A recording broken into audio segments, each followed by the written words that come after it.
Good morning, everyone. Glad you could join us for coffee again. We don't want to spill it.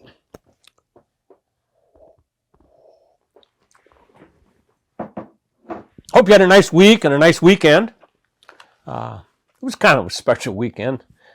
Saturday was my brother's birthday, and so it was time to celebrate.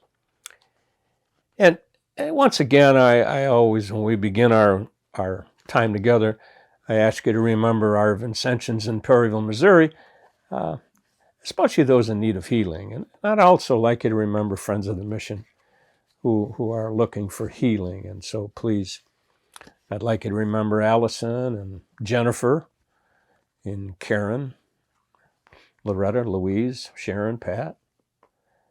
And remember Bill and Brian and Clarence and Leonard and Ralph and Stan. Continue to pray for them that they are granted God's healing. So today is Halloween. And it's an amazing thing to me to see. It seems to me people decorate their lawns and their houses on Halloween more than they do for Christmas. And then I was reading that 1/4 of all the candy bought in the United States is bought on Halloween. And, sure, that's for the kids who come for trick-or-treating and all. But it's an interesting day in the life of the church.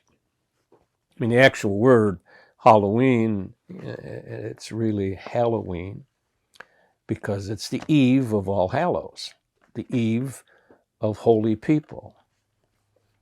That's the name. The tradition and the history, it was a pagan celebration. It was, that celebration was called Samhain.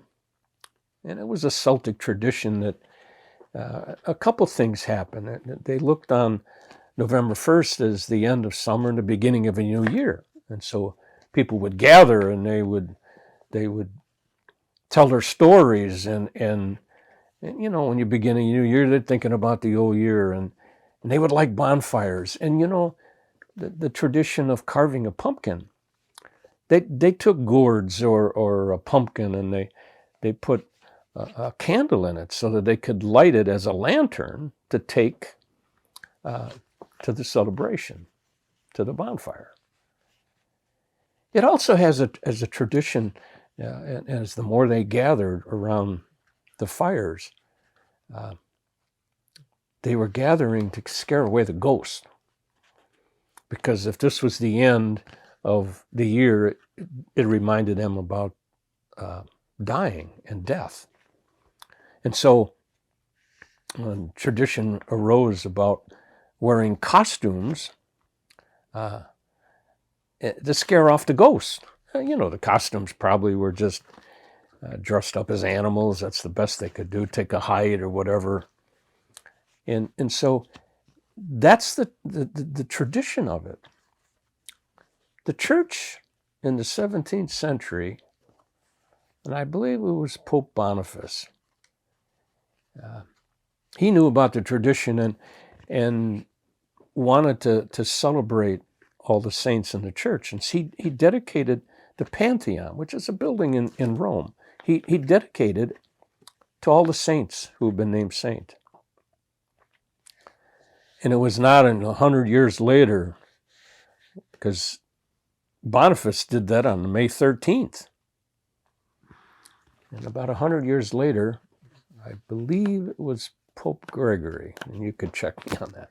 But anyways, about 100 years later, Pope Gregory, he dedicated a chapel in St. Peter's Basilica to the saints. And that was on November 1st. And so November 1st then became the All Saints' Day. And so Halloween is the eve of All Saints. And it's worth remembering the tradition, but it's also worth us celebrating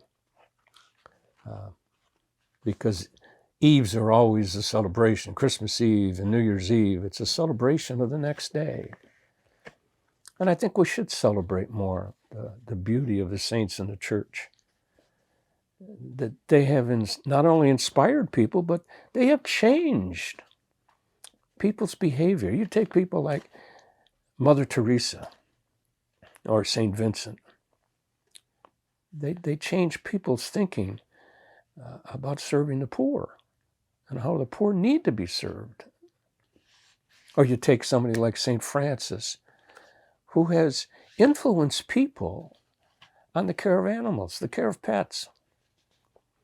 Or someone like St. John the 23rd, a pope who just wanted to have a vibrant church that included everybody. And he did change the culture of the church. And so it just strikes me that it's a fun night for a lot of people.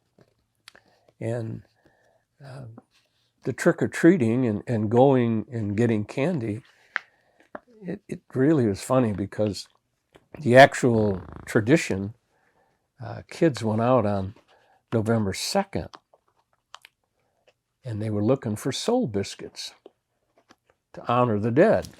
That's what it was called. That's what they were looking for.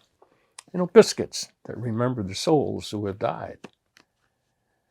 And then that obviously has changed into kids going with their costumes, maybe with their lanterns, going and letting people see and then getting candy.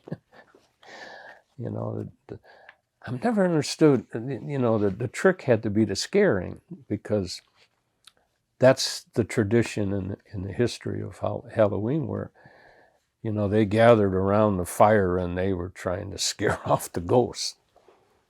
And so maybe the costumes are part of that tradition too. But for me, it's remembering and celebrating saints who made a difference in the church. And I will celebrate liturgically tomorrow. And I hope you do too, especially if they're saints that you admire and been inspired by. We finish our time asking God to take care of us. Maybe you can pray to one of your saints, but I'm going to use St. John Gabriel Perbor. Divine Savior, transform me into yourself. May my hands be your hands. May my tongue be your tongue.